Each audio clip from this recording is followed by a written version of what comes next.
अस्सलाम वालेकुम दोस्तों, आज माशाल्लाह जी अपने फार्म ते तीन जनाब बच्चे माशाल्लाह मौजूद ने पा वेट वाले जनाब माशाल्लाह गोश्त वाले घरेलू बच्चे माशाल्लाह जिन्हों का जनाब जिंदा वजन तकरीबन 13 तो 14 मन जिंदा वजन है पिया और जनाब जरा गोश्त का वजन तकरीबन 7 मन एवरेज जनाब कढ़ जानवर ने पा। बाकी राबता नंबर दस देव जनाब, राबता नंबर 0319 85 57 563।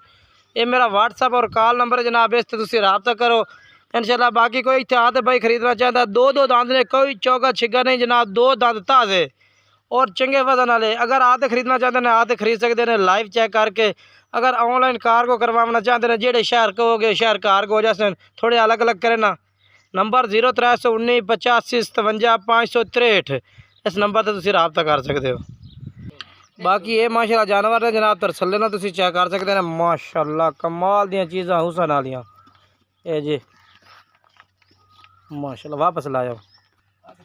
ये बाकी माशाल्लाह जी चीज़ा चेक करो माशाल्लाह कमाल दी हुसन वाली चीज़ा ने माशाल्लाह।